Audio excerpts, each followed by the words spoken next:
जमीयत उलमा इस्लाम ने भी ऑपरेशन अज़्म इस्तेहकाम की मुखालफत कर दी। ऑपरेशन अज़्म इस्तेहकाम दर हकीकत ऑपरेशन अदम इस्तेहकाम साबित होगा। ऑपरेशन का फैसला कोई और करेगा और जिम्मेदारी सियासी जमातें उठाएंगी। एस्टेब्लिशमेंट को हर शोबे में अपनी बालादस्ती को खत्म करना होगा। इस वक्त मुल्क में रियासत की रिट ना होने के बराबर है। मुसल्लह तंजीमें खुलेआम घूम रही हैं। यहाँ तक किसने पहुँचाया, कौन जिम्मेदार है, मुल्क को और कमजोर क्यों किया जा रहा है। खैबर पख्तूनख्वा में सूरज गुरूब होने के बाद पुलिस थानों में छुप जाती है। आइन पर अमल नहीं होगा तो अवाम की रियासत से वफादारी की कोई जमानत नहीं देगा। जमहूरियत और पार्लियामेंट अपना मुकदमा हार चुके। आइन पर अमल करके ही पाकिस्तान मजबूत हो सकता है। शहबाज शरीफ वज़ीर आज़म नहीं, सिर्फ कुर्सी पर बैठकर खुश हैं। मौलाना फजलुर रहमान की न्यूज़ कॉन्फ्रेंस।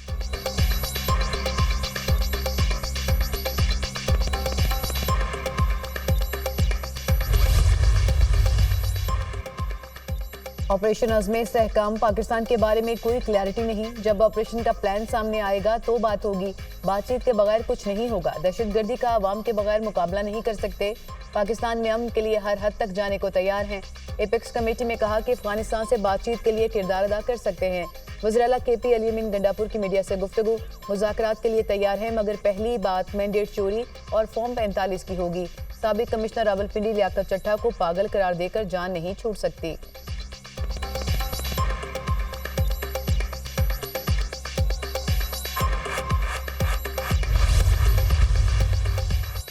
PTI ने दूसरी जमात में शमूलियत इख्तियार करके खुदकुशी क्यों की। PTI अगर पॉलिटिकल पार्टी का वजूद रखती है तो दूसरी जमात में क्यों शामिल हुई। मखसूस नशिस्तों से मुतालिक आइन वाज़ेह है। आइन से हटकर कोई भी जज फैसला नहीं दे सकता। चीफ जस्टिस पाकिस्तान काजी फायजिसा के सुन्नी इत्तेहाद कौंसिल की मखसूस नशिस्तों के केस में रिमार्क्स। कहा, हमने किसी सियासी जमात या हुकूमत के मफाद को नहीं, आइन को देखना है। हम ये नहीं सुनेंगे कि इलेक्शन कमीशन ने PTI से ज्यादती की। आइन और कानून के मुताबिक बात सुनेंगे। आइन पर अमल ना करके मुल्क की धज्जियां उड़ा दी गईं। वक्त आ गया कि आइन के मुताबिक ये मुल्क चले। बानी PTI वज़ीर आज़म थे तो उन्होंने इंट्रा पार्टी इंतखाबात नहीं कराए। PTI ने तो इंतखाबात रुकवाने की कोशिश की।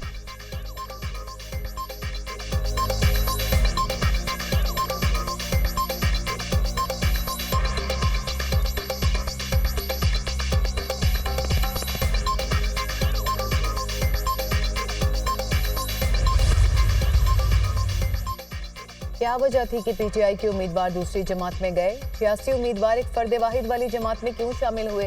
फातिमा जना ने इंतखाबात में हिस्सा लिया, तब भी अवाम से हक छीना गया।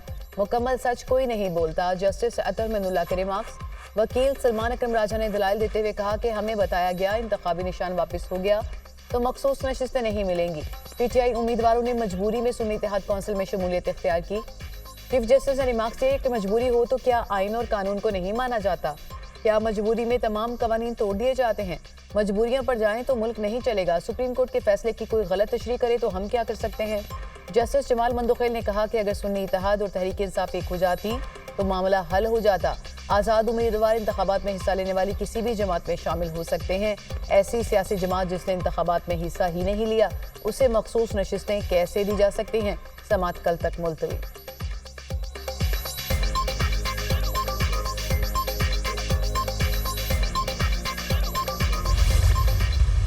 कानून के मुताबिक आर्टिकल 51 के मुताबिक किसी भी पॉलिटिकल पार्टी को उसकी जीती हुई सीटों से ज़्यादा सीटें नहीं मिल सकती। 107 MPA ने पंजाब में सुन्नी इत्तेहाद कौंसिल को ज्वाइन किया। इलेक्शन कमीशन ने हमें इंडिपेंडेंट डिक्लेयर किया था। हमें उम्मीद है इंशाल्लाह सुप्रीम कोर्ट आइन की तशरीह इसके रूह के मुताबिक करेगी। बरवक्त इंसाफ ना मिलना नाइंसाफी है। बानी PTI और दीगर रहनुमा ना करदा गुनाह की सजा काट रहे हैं। किसी भी सियासी जमात को उसकी जीती सीटों से ज्यादा मखसूस नशिस्तें नहीं दी जा सकती। 107 MPAs ने पंजाब में सुन्नी इत्तेहाद कौंसिल को ज्वाइन किया। इलेक्शन कमीशन ने हमें आसार डिक्लेयर किया था। मखसूस नशिस्तें हमारा हक हैं। उम्मीद है अदालत से इंसाफ मिलेगा। Chairman PTI barrister Gauhar Khan की अदालत के बाहर मीडिया से गुफ्तगू। फैसल जावेद और कमल शोजब ने कहा कि हमारे मैंडेट पर डाका डाला गया। हम सुप्रीम कोर्ट इंसाफ मांगने आए हैं। PTI ने चारों सूबों में लिस्टें जमा कराई थी। इलेक्शन कमीशन ने हमारी लिस्टें मानने से इनकार कर दिया।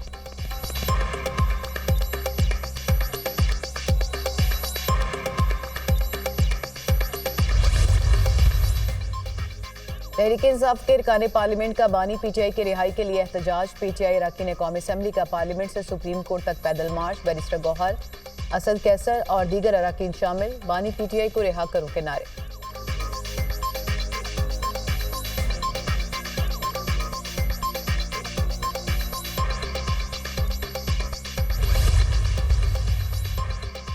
कराची सिटी काउंसिल के बजट इजलास में अपोजिशन की हंगामा आराई, शोर शराबा, नारेबाजी, म्यूनसिपल यूटिलिटी सर्विसेज टैक्स नामंजूर के नारे। अपोजिशन अरकान ने बजट की कॉपियां फाड़ दी। जमात इस्लामी और पीटीआई के अरकान ने स्पीकर डाइस का घेराव कर लिया। बल्दिया उस्मा कराची का 49 अरब 70 करोड़ का आइंदा माली साल का बजट मंजूर। अपोजिशन ने बजट मुस्तरद कर दिया। इजलास गैर मुइन्ना मुद्दत के लिए मुलतवी। लगता है कि ज़ुबैर साहब ने जो ये बात की है मियां नवाज शरीफ साहब के हवाले से और जनरल बाजवा के हवाले से, इससे बड़ा झूठ ही just lied through his teeth. इस तरह की मूवमेंट अभी हो सकती है कि इस तरह मख्फी रहे और पोशीदा रहे? कब ये मुलाकात हुई, कहाँ ये मुलाकात हुई, कैसे ये मुलाकात हुई, किस वक्त जनरल बाजवा यहाँ से गए? तो शायद ऐसी बात कर गए जिस पर उनको काफ़ी उलझन भी आ सकती है। मैं समझता हूँ कि दोनों फ्रीकैन दे रिजर्व द राइट टू, इस पर उनके खिलाफ उनको लीगल एक्शन इनिशिएट करने का हक हासिल होगा। स्पीकर पंजाब असेंबली मलिक अहमद खान ने साबिक लीगी रहनुमा मोहम्मद जुबैर के इल्जामात मुस्तरद कर दिए। कहा, जनरल बाजवा की नवाज शरीफ से मुलाकात तो दूर, कभी फोन पर बात तक नहीं हुई। मोहम्मद जुबैर ये तो बताएं कि कब मुलाकात हुई और कहां हुई। फ्रीकैन को मोहम्मद जुबैर के इल्जामात पर कानूनी चाराजोई का हक है। पीटीआई वालों ने कहा कि मोहम्मद जुबैर के बयानात पर जुडिशल कमीशन बनाना चाहिए।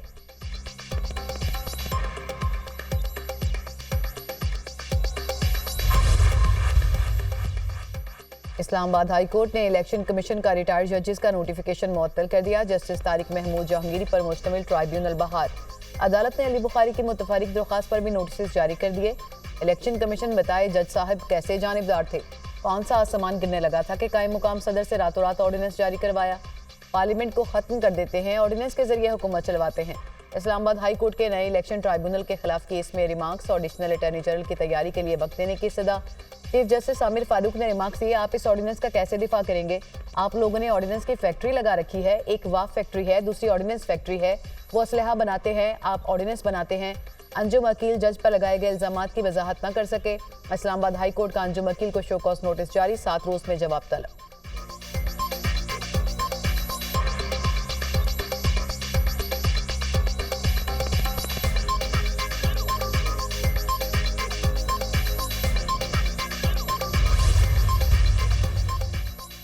बिलावल भुट्टो की जेर सदारत पीपल्स पार्टी की पार्लिमानी पार्टी का इजलास कल पार्लियामेंट हाउस में तलब।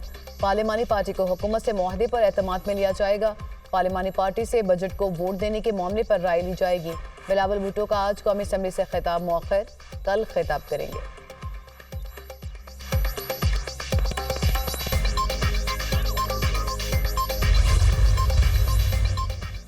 मुल्क भर में गर्मी जोरों पर, हब से शहरियों का बुरा हाल। लाहौर, सक्खर और जैकबाबाद में पारा 43 डिग्री को छू गया। इस्लामाबाद में दर्जा हरारत 41 और पेशावर में 39 सेंटीग्रेड तक पहुंच गया। दिन भर की शदीद गर्मी के बाद शाम या रात के औकात में पंजाब, सिंध, केपी, बलोचिस्तान और कश्मीर के मुख्तलिफ मकामात पर आंधी और बारिश का इम्कान।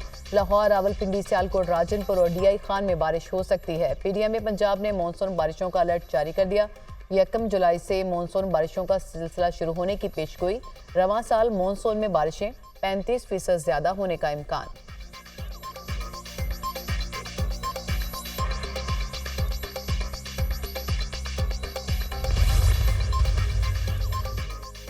वज़ीर आला KP ने गलत बटन दबाकर उल्टा बिजली लोड शेडिंग में इजाफा कर दिया। बटन दबाने से काम होता तो हम आपसे पहले दबा देते। वज़ीर आला को चाहिए कि गवर्नर के जरिए सूबे के मसाइल विफाक को पेश करें। ANP रहनुमा मियां इफ्तिखार हुसैन और गवर्नर KP फैसल करीम कुंडी की मुश्तरका प्रेस कॉन्फ्रेंस। खैबर पख्तूनख्वा के अवाम ने दहशतगर्दी के खिलाफ बहुत जंग लड़ी। वज़ीर आला ने सूबाई असम्बली को एतमाद में नहीं लिया और ऑपरेशन के लिए हाँ कर दी। फैसल करीम कुंडी।